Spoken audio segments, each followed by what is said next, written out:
Bonjour à tous. Je suis François Thieulois, je dirige l'expertise chez BP, à la direction de l'accompagnement chez BPI France. Et je suis vraiment ravi d'aborder le sujet de l'imaginaire aujourd'hui. Pourquoi est-ce qu'on... Alors on est dans la bulle French Fab, on parle d'industrie. Pourquoi est-ce qu'on veut parler d'imaginaire ? Parce que c'est vraiment clé. Je vous donnerai juste quelques exemples.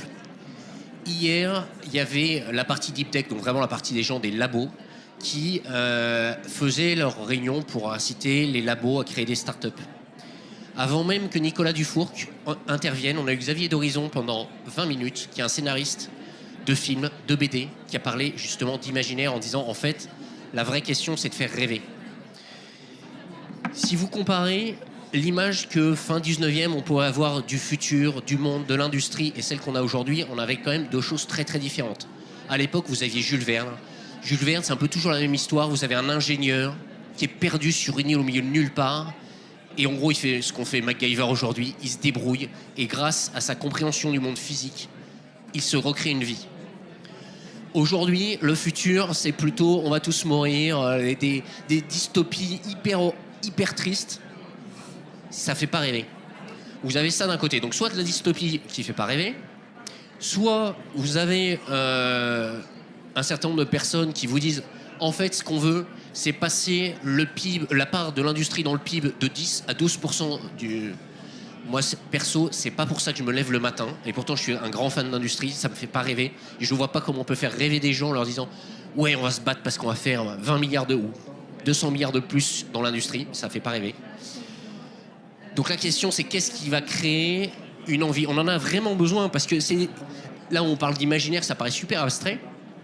De manière hyper pratique, j'avais une table ronde ce matin où on disait bah ouais, à la fin de l'histoire, si vous voulez que les smartphones gagnent en souveraineté, nos smartphones, il va falloir qu'on ait des mines en France. Ça vous fait rêver d'avoir une mine à côté de chez vous ?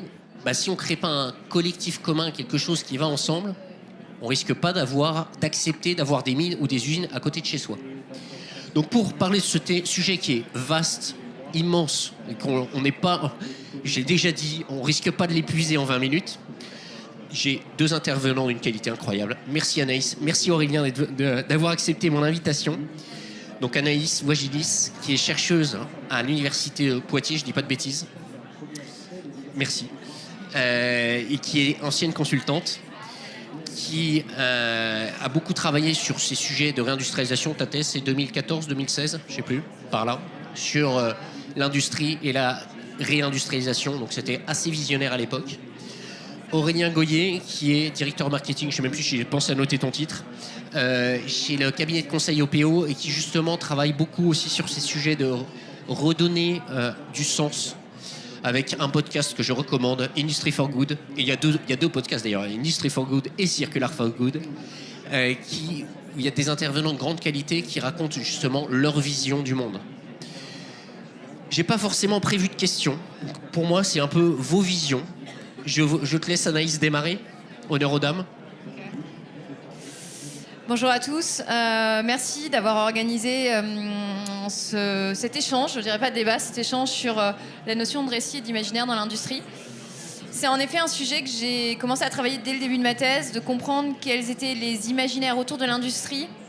Mais c'est parti du constat que l'industrie avait eu un rôle structurant dans l'histoire de l'Occident et que quand on parlait de réindustrialisation, il fallait forcément interroger la manière dont on allait réindustrialiser. Pourquoi faire ? Dans quel projet de société ? Pour répondre à quel grand défi ? Et aussi le fait que l'industrie, elle est porteuse de paradoxes. À la fois, on la voit comme un emblème d'émancipation, comme la fin du travail, mais aussi un emblème de relégation sociale, de domination de l'homme par la machine. Il y a des imaginaires très contradictoires, mais depuis la désindustrialisation, on se rend compte que les visions négatives de l'industrie l'ont emporté sur un discours potentiellement positif. Et donc l'enjeu et la réflexion, et on partage avec Aurélien régulièrement sur ces sujets, c'était quels peuvent être les récits pour l'industrie pour donner envie aux gens de se saisir du sujet. En fait, mon travail, c'est pas de dire il faut réindustrialiser, même si je parle beaucoup de réindustrialiser. Mon ambition, c'est de dire aux gens saisissez-vous du sujet parce qu'il est crucial pour votre avenir.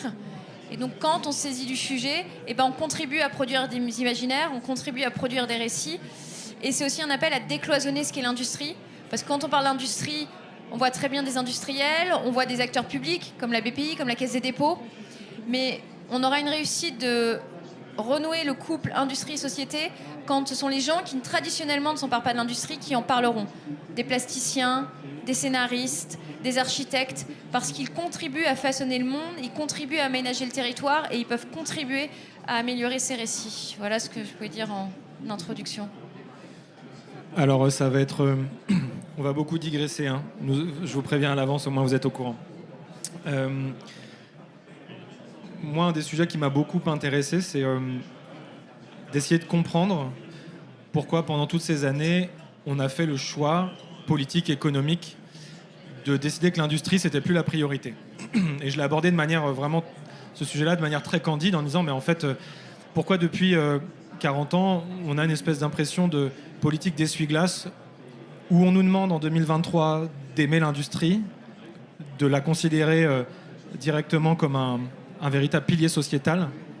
On a la loi Industrie Verte, on a France 2030, on a plein d'initiatives. On a eu 2 jours en grande pompe sur BFM sur la réindustrialisation portée par l'Élysée. Et en fait, moi j'ai l'impression qu'on nous demande de réaimer ce qui s'est avéré être pendant les 30 précédentes années une espèce de star oubliée. Et je trouve que ce qu'on nous explique assez mal, c'est pourquoi on devrait redévelopper un rapport quasi charnel avec un secteur qu'on a choisi d'invisibiliser et de supprimer pendant... c'est pas un égarement de 2 ans où on s'est dit « Ah, on s'est un peu planté ». C'était un vrai choix politique. Et donc, du coup, la question que je pose un petit peu à l'envers, on pourra rentrer dans le détail de toute cette période-là, mais c'est toujours cette bonne vieille réponse au why de Simon Sinek. Pourquoi on doit refaire de l'industrie? On voit qu'il y a vraiment un différent son de cloche. On ne sait pas trop si les Français arrivent à se reconnecter avec ce sujet. On ne sait pas trop si les Français, finalement, adhèrent avec l'idée de refaire de l'industrie quelque chose de central dans la société. Ce qui est sûr, c'est quand il s'agit, comme tu le disais, d'avoir une mine qui est creusée à 10 bornes de chez nous, d'un seul coup, notre rapport à ces sujets-là et aux grands sujets de souveraineté industrielle française, on se rend compte que tout ça est très ambivalent. Je crois que le sujet, c'est pas de savoir si on aime ou pas l'industrie. D'ailleurs, c'est pas de vous aider à l'aimer plus ou à l'aimer moins. C'est plutôt d'essayer de s'assurer qu'on a tous une compréhension commune du fait que, qu'on le souhaite ou non, c'est absolument omniprésent dans nos vies. Et qu'aujourd'hui, s'intéresser à l'industrie, c'est la possibilité de changer aussi les choses et de faire que le de réindustrialisation ne signifie pas une répétition de l'histoire et des mécaniques qui ont été mises en avant et utilisées à l'époque. Moi, ce de réindustrialisation, il m'angoisse un peu, parce que quand on refait quelque chose, je sais pas, on se remet avec son ex, on refait une erreur. Et en fait, il y a plusieurs éléments qui nous laissent penser qu'on est en train d'essayer de reproduire à l'identique un schéma dont on est un petit peu mélancolique, cette espèce de... On trouve beaucoup de mélancolie quand on parle de l'industrie de Pompidou, quand on parle de l'industrie de De Gaulle.